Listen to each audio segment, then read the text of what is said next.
tudo bem? Sejam muito bem-vindos a mais um episódio do IharaCast.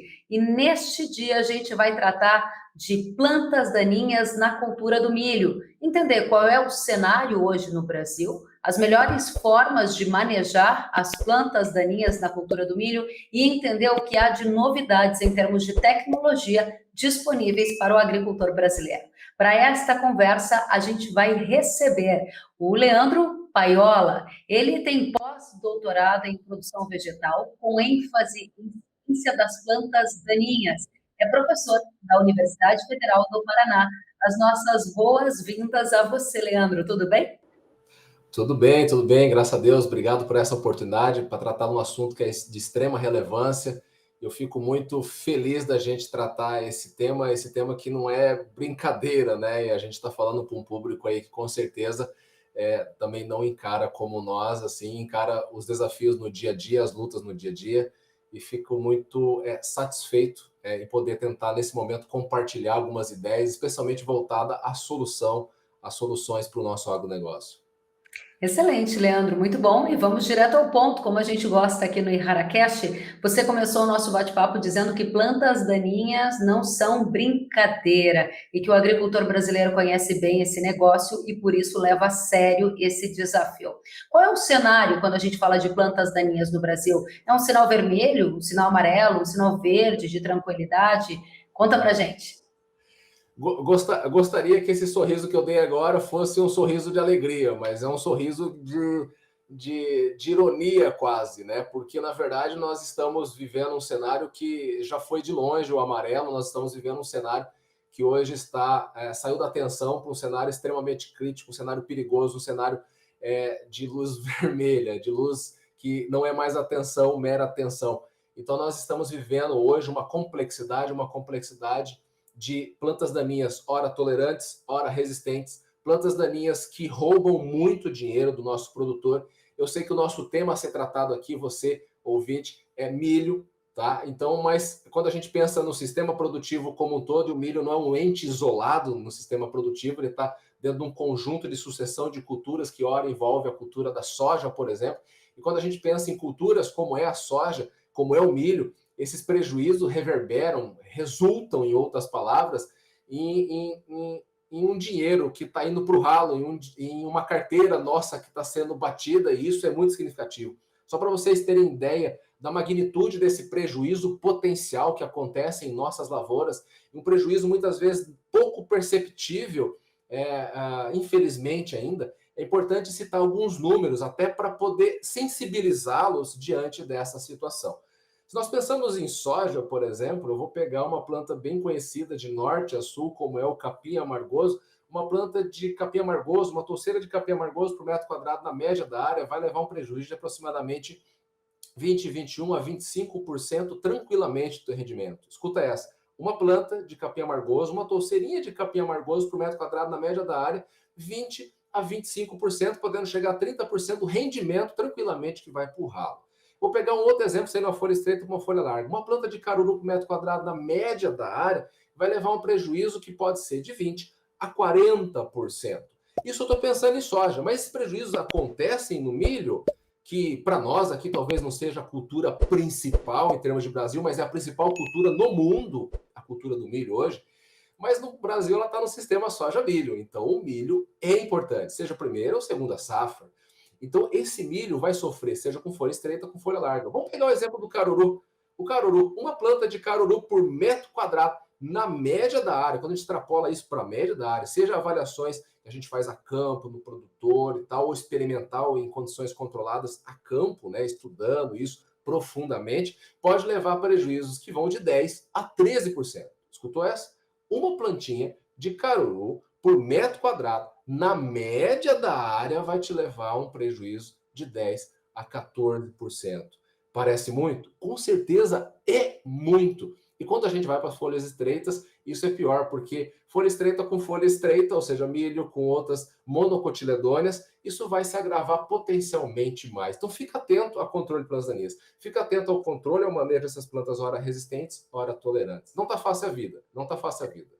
Interessantíssimo, Leandro. Você começa dizendo para a nossa audiência aqui na sua avaliação o sinal é vermelho, o que denota uma condição crítica ou até perigosa quando a gente fala de plantas daninhas nas culturas como soja e milho no Brasil, e diz ainda que há muitos prejuízos, ou seja, é perda de rentabilidade. A minha pergunta para você é: o que levou a este cenário crítico e perigoso, colocado assim por você? É um problema de manejo? Onde está a situação que leva a essa conjuntura de um alto desafio? Bem, o que nos trouxe até esse momento que nós vivemos hoje, que é trágico, eu posso dizer que é trágico, sim, nada otimista, que reverte, sim, em bilhões de prejuízo para o nosso agronegócio brasileiro. Você que está me ouvindo, você que é do agro, e eu com certeza me incluo nesse cenário, o cenário atual, mas eu gostaria de pedir para que você pudesse pensar comigo agora, olhando para o retrovisor, olhando em retrospectiva e tentar imaginar tudo aquilo que nós passamos de manejo, em termos de muitas vezes não fazer aquilo que seria o mais ideal. E quando eu falo isso, nós, como seres humanos, tendemos a seguir a lei do mínimo esforço, né? E nós tendemos ao que é mais prático, que é mais simplificado ou mais simplista, e muitas vezes fazemos mais do mesmo. O que é isso? Se nós temos essas resistências do campo, em parte, eu e você que está me ouvindo somos responsáveis por isso, porque nós insistimos muitas vezes nas mesmas ferramentas. E quando a gente pensa em situações críticas, seja buva, capim amargoso, caruru, pé de galinha, vassourinha de botão, o que você tem na tua roça, isso tudo não veio do além, isso tudo estava ali e muitas vezes isso tudo é resistente na tua área, porque ao usarmos sempre os mesmos herbicidas das mesmas formas, nós matamos os fracos e deixamos quem? Os fortes. E os fortes ficaram ali, se procriaram e tomaram a tua roça e estão nos dando prejuízo. Se você não estava sensível aos prejuízos, tiveram números, alguns dos poucos números, dos muitos que nós temos aí na literatura, que nós temos como pesquisa, seja eu na universidade, seja aí outros pesquisadores de outros recantos do Brasil. Então, há prejuízo, há esse problema, nós temos que vencer esse inimigo. E esse inimigo não está fácil. Nós não vamos vencer esse inimigo com velhas ferramentas, fazendo mais do mesmo. É esse o recado inicial. Então, deixar de fazer um bom manejo integrado, deixar de usando os herbicidas, que são as ferramentas, querendo ou não, mais notórias, mais recorrentes, aquilo que a gente faz por praticidade, né? Se a gente ficar usando os mesmos herbicidas sempre, uma hora dá errado. Mata o fraco e fica o forte, entendeu? E esse forte se multiplica e domina a sua roça. Fica atento com esse detalhe, acho que esse é o começo da conversa, mas gostaria de desdobrar mais com vocês na sequência, porque tem muita coisa que a gente precisa estar bem ciente, bem sensibilizado. Acho que esse é o momento. Excelente, Leandro. Para quem começa a nos acompanhar a partir de agora, eu acho que vale repetir algumas das questões que o Leandro trouxe para a gente. Ele diz que há um cenário desafiador quando a gente fala de plantas daninhas em culturas como, por exemplo, milho e soja aqui no Brasil. Cita exemplos de prejuízos significativos em diferentes lavouras e diz que parte deste problema que nós temos hoje, que na visão dele é de sinal vermelho, vem de algumas questões que eu achei muito importante, por isso eu vou repetir, Leandro. Ele diz: são mesmos herbicidas usados da mesma forma ao longo do tempo, mata o fraco, fica o forte. Essa é uma síntese excelente. Na sequência, ele nos diz ainda que, enquanto seres humanos, tendemos ao mínimo esforço, muitas vezes mais simplistas e com menos ferramentas. Entre essas questões aparecem também os usos de velhas ferramentas, elas já não funcionam mais, e aí a gente chega num cenário desafiador como o atual. Entre as soluções, você passou, deu uma pincelada em manejo integrado. Então, eu gostaria já de avançar nessa conversa para entender como é que a gente soluciona esse desafio, como que a gente elege as melhores soluções, porque há muitos vendedores de boas soluções e boas práticas no mercado agro. Quais são os critérios para não cair no canto da sereia? Uhum. Não, ótimo, ótimo a tua fala e o teu remember aí das questões que nós vimos discutindo duvidem se as promessas forem demais, né? Não existe nada tão fácil nessa vida. E meu pai falava que a vida não é tão simples assim quanto a gente acha, né? E a agricultura, meu pai também tinha uma outra frase, e ele dizia assim, que a agricultura não é igual uma fábrica de prego, né? Que a gente entra com 100 quilos de ferro e sai com 100 quilos de prego. Então, nem tudo que a gente acha que vai colocar como input, como entrada, como insumo, como benefício, a gente vai colher isso no final. E tem coisas, escuta essa, tem coisas que estão plenamente ao nosso controle, estão ao alcance das nossas mãos. Então a gente pode fazer total, não só pode, deve. Agora tem condições como as meteorológicas, as mercadológicas, ou seja, negócios, né, que transcendem as nossas bolsas, as nossas realidades nacionais, estão lá em bolsas no exterior, em demanda, etc, oferta. E questões meteorológicas, passamos por seca, passamos por chuva, excesso, falta, isso tudo está fora do nosso alcance. Mas planta daninha está ao nosso alcance. Planta daninha, a gente pode fazer a diferença e eliminar ela. E nós temos que fazer de tudo possível. E aí, quando eu mencionei manejo integrado, a gente, desde manejo cultural, rotação de culturas, cobertura, palha, essencial. Mas quando a gente pensa em herbicida, que é o que mais a gente muitas vezes pensa, e a gente tem que considerar as ferramentas efetivas de fato. Eu quero fazer, não digo uma correção de uma fala que eu disse, mas quando a gente pensa em velhas ferramentas, não que as velhas ferramentas sejam necessariamente ruins, não vamos pensar assim. Tudo que é tradicionalmente bom tende a ser bom desde que bem manejado. Ou seja, não existe produto ruim, existe mau posicionamento. Todo produto bem posicionado se torna uma boa ferramenta. A questão é que muitas vezes a gente repete a mesma fórmula, achando que existe uma receita única para tudo que aparece na nossa roça. E não existe receita de bolo. Presta atenção, ouve. Ei, não existe receita de bolo. É bom deixar isso bem claro. Se você não sabe, fique sabendo. E nesse sentido, nós não podemos ficar sempre, por exemplo, usando as mesmas ferramentas em pós, porque mato fraco e fica forte, a questão da resistência, pressão de seleção. É isso que tecnicamente, na biologia, na agronomia, a gente chama. Mas lembra-se que no passado nós usávamos, por exemplo, ótimos herbicidas em pré-emergência. Eram velhos. A gente deixou de usar eles por uma certa comodidade em função dos transgênicos que facilitaram a nossa vida e continuam facilitando. E podem ser benéficos dentro da rotação, das atividades, dos manejos. É uma estratégia possível usar os transgênicos, ok? Só que os pré-emergentes deixaram de ser uma opção porque a gente colocou eles na geladeira pela facilidade, pela comodidade que nós tínhamos. E agora é a volta dos que não foram, entendeu? Porque eles estavam lá e eles têm que voltar. Então a gente tem que pensar, quando pensa em herbicidas, em frentes de ataque. Nós temos que trabalhar em pós, sim, mas o pós ainda é uma ferramenta muito boa se você coloca um pré. E o pré deve entrar no teu sistema produtivo enquanto o pós ainda funciona. Desculpa se eu usei muitos termos parecidos aqui, fiquei usando trocadilhos, mas eu quero tentar esclarecer o máximo possível essa jogada com vocês ainda nesse momento. Vamos juntos então, é hora de esclarecer as vantagens e a diferença, a importância, melhor dizendo, vantagem e importância do pré-emergente. Você já deu um pouco de dica, Leandro? Aprofunda para a gente, para a nossa audiência. Ok, perfeito. Os pré-emergentes hoje, eles, como eu vinha falando, a volta dos que não foram. Então, eles estavam, continuaram, entendeu? Meio que na geladeira e agora estão voltando com tudo e devem voltar. Eles deixaram de ser uma opção e se tornaram uma essencialidade. Estamos numa crescente no uso em culturas como a soja, o milho, e não é porque assim achamos eles lindos e maravilhosos, mas é porque eles são ferramentas efetivas e que podem, de fato, solucionar o seu problema. E quando nós pensamos em pré-emergentes, eu gostaria de destacar 3 motivos essenciais pelos quais nós devemos utilizá-los pensando em controle químico no nosso sistema produtivo. Primeiro deles, matar no ninho, está no próprio nome, pré-emergente, pré-emergente. Então ele segura a emergência, ele segura o banco de semente, ele segura o propago, ele mata a planta daninha no ninho, tá? Então, matar no ninho, segurar o banco de semente, esse é o primeiro motivo. Segundo motivo, é o que nós chamamos de dar o pai, entendeu? O que é isso? Aumentar o pai. Aumentar o período anterior, é isso que significa o pai nesse momento que estou conversando com vocês. Aumentar o pai é aumentar o período anterior à interferência.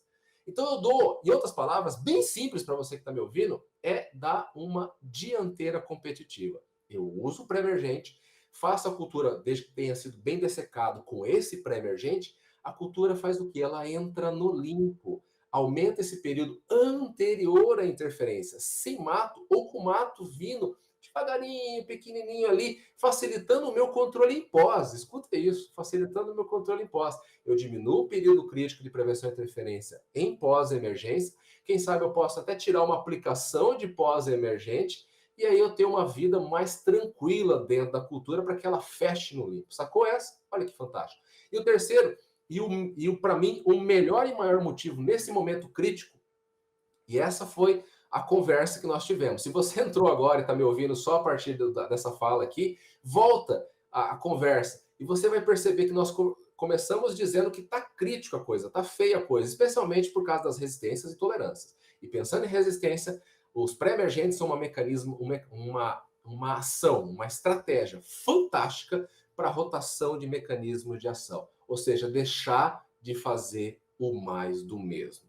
E aí fazer aquilo que a gente vai falando, matar fraco e ficar forte. Vamos evitar isso.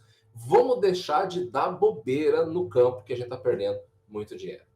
Excelente. Pegando um gancho com o que você falou, como é que a gente relaciona o pré e o pós, né? Você já deu a dica que dependendo do manejo que for feito no pré, pode até ter efeitos no pós-emergente. Para a gente finalizar a nossa conversa, conta para a gente dicas de ouro para o manejo pós-emergente, especialmente se ele estiver combinado aí com o pré-emergente. Ótimo, ótimo. Seja na soja, seja no milho, se a gente concilia as estratégias, faz as frentes de ataque que eu falei anteriormente. Volta lá se você não viu essa. Eu faço um pré-emergente, seja ele em aplique plante ou plante aplique, vai depender do produto que eu tenho em minhas mãos, então depende, ele pode ser plante aplique ou aplique plante, ok? Então você vai fazer o produto, ele vai ser aplicado lá, ele vai te dar um fôlego nessa cultura. E aí, quando tiver sujo, tiver lá no período crítico de prevenção e interferência, para você não ter prejuízo, você vai ter que entrar com pós. Aí o pós ele entra de forma complementar, sacou a jogada? E aí você faz o quê? O fechamento dessa cultura no limpo, porque o melhor controle para a própria cultura o melhor controle dentro da cultura é a própria cultura. Então, se ela fechou no limpo, está salva, entre outras, de uma forma genérica e simplista. E quando a gente pensa nesses herbicidas, se você, escuta aí, é importante aí, ei, presta atenção, escuta. Se você não faz pré-emergente, começa a usar. Se você já faz pré-emergente, troca o teu pré-emergente. Se você já trocou o teu pré-emergente, começa a usar pré-emergentes com formulações diferenciadas, sacou? É importante a gente pensar nisso. Ah, mas eu sempre usei o pré-emergente XY, né? O que eu uso agora? Tem coisa nova no mercado. Por exemplo, tem formulações no mercado que contém um ativo chamado terbutilazina. No milho, nós sempre estivemos acostumados a usar atrazina. Se você que usa um produto aí no milho e pensa numa ação que seja pós-inicial e seja pré-emergente, também efeito residual, você está acostumado a ouvir, por exemplo, a atrazina ou usar a atrazina efetivamente. Mas não temos só ela no mercado. No mercado brasileiro hoje tem uma inovação à base de terbutilazina. É um parente da atrazina? Mas é uma outra ferramenta que você coloca no sistema com uma efetividade superior à própria atrazina em vários alvos, em várias plantas daninhas que você tem na tua área. Percebe? Não fazer mais do mesmo, ok? Tem só isso de novo? Não! Hoje você tem formulações especiais que combinam mais de um ativo, ou seja, você não tem só um ativo, mais o ingrediente inerte, ou o adjuvante, ou o combinado que vem na sua formulação. Mas você muitas vezes tem um ativo mais um outro junto, né? Como é, por exemplo, flunoxazina mais piroxifone. Então você tem combinações, tem herbicidas no mercado que são estratégias interessantíssimas para você fazer o quê? Matar no ninho, dar dianteira competitiva, facilitando a vida em pós-emergência e fazer o quê? A rotação de mecanismo de ação. Olha que fantástico. Presta atenção, fica atento a essas dicas que elas são muito importantes. Exatamente isso, assino embaixo, ótimas dicas dadas pelo professor Leandro Paiola, que é pós-doutor em produção vegetal, com ênfase em ciência das plantas daninhas e professor da Universidade Federal do Paraná. Leandro, foi uma satisfação recebê-lo no IharaCast, obrigada pelas valiosas dicas para a nossa audiência, volte sempre. Obrigado, obrigado, um grande abraço a todas e a todos que nos ouvem e que Deus abençoe nosso agro brasileiro. Valeu. Que assim seja. Obrigada, Leandro. E você que nos acompanha no IharaCast, a gente segue adiante. Vamos trazer para essa conversa ele, que é gerente de marketing da Ihara. Vamos receber Roberto Rodrigues. Seja muito bem-vindo, Roberto.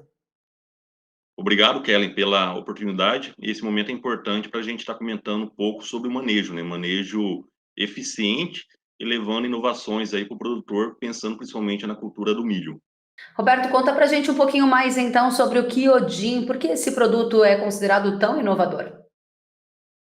Kellen, o Kyodin é uma nova inovação, né? Um novo produto que a Errada lançou, até pegando o gancho, né? O professor Leandro comentou muito bem em relação à necessidade de utilização de pré-emergente. O pré-emergente é um facilitador da vida do pós-emergente. A gente está vivenciando um cenário de resistência de plantas daninhas na região sul do país, cenário de buva resistente, buva tolerante, no cerrado, vassourinha de botão, capim pé de galinha, capim amargoso. E o pré-emergente vai facilitar a vida do pós, vai ajudar no manejo de resistência, de tolerância de plantas daninhas, e o principal objetivo, dar tempo para a cultura, no caso a soja, no caso o milho, desenvolver no limpo, sem a mata competição inicial, sem os ladrões de produtividade, como competição por água, competição por nutrientes e competição aí por somente luminosidade, né, que as plantas invasoras causam na cultura. Então, o pré-emergente vai ajudar nesse manejo, no manejo de resistência, e ajudar a cultura, né, crescer sem essa macro-competição inicial. E vai facilitar a vida, facilitar a vida. Quando for fazer um pós-emergente, independente de qual produto seja, esse mato vai estar numa quantidade menor e num tamanho menor. Então, muitas vezes aí, uma dosagem até um pouco menor, a gente consegue ter um sucesso melhor, né? Então, o grande objetivo é fazer esse manejo consciente e ajudar no pós-emergência em relação à sua utilização. Muito bem, e nesse contexto tem mais uma novidade, né? O Sonda HT. Conta pra gente. Então, a Errara lançou também, para essa próxima safra, pensando na cultura do milho, mais uma inovação, o Sonda HT. É o nosso novo lançamento, um lançamento aí que vai ajudar bastante o produtor. O professor comentou bem, né? Ele é um primo da atrazina, mas com um grande diferencial. É um produto mais moderno, um produto que não tem a lixiviação, não tem a possível contaminação do lençol freático. Então, a Errara antecipou. Por exemplo, a atrazina em alguns países ela já está proibida. O que a Errara fez? Ela trouxe um produto mais eficiente, um produto com menos dano ambiental, um produto que vai controlar principalmente folha estreita e folha larga, entre elas aí corda de viola, tracoeraba, pé de galinha. E outra vantagem desse produto, até comparando com a atrazina, é um produto que vai trabalhar com 60% do volume da atrazina. Dando exemplo, o produtor utiliza 3 litros de atrazina, ele vai utilizar 1,8 de Sonda HT. Outra vantagem também é que tem a presença do adjuvante. Ele já tem um óleo mineral junto com ele, então não tem a necessidade de estar colocando um produto para melhorar a performance, porque esse produto, que é o adjuvante, já vem junto com sonda, né? Então, é uma eficiência, é uma qualidade melhor em relação à aplicação também. Então, é uma inovação aí que a Errara trouxe pensando em trazer mais uma inovação, trazer mais uma ferramenta para ajudar o produtor no seu manejo, né? A gente sempre fala, né?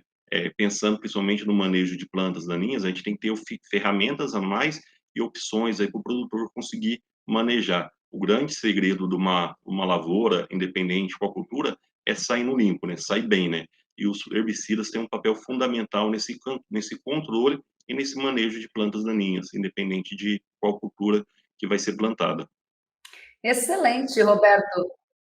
Muito obrigada a você, Roberto Rodrigues, gerente de marketing da Errara, por trazer para a gente detalhes e mais aprofundamento das informações sobre este portfólio inovador da Errara. Seja muito bem-vindo e volte mais vezes aqui ao ErraraCast. Até a próxima, Roberto. Eu que agradeço a oportunidade e desejar uma boa safra aí. O pessoal está iniciando o plantio da soja no Mato Grosso, no Cerrado, e desejar um sucesso aí nessa próxima safra que inicia. Que assim seja. Muito obrigada ao Roberto Rodrigues, ao Leandro Paiola, nossos convidados de hoje no ErraraCast, e, é claro, muito obrigada a você que está aqui na nossa audiência. A gente espera de verdade que você tenha gostado do conteúdo e que ele vire um conhecimento útil para você aplicar nos seus negócios. Ficamos por aqui hoje. Até a próxima edição do ErraraCast. Você ouviu mais um conteúdo exclusivo Errara, com informações na hora H para o seu cultivo. Errara, pode confiar.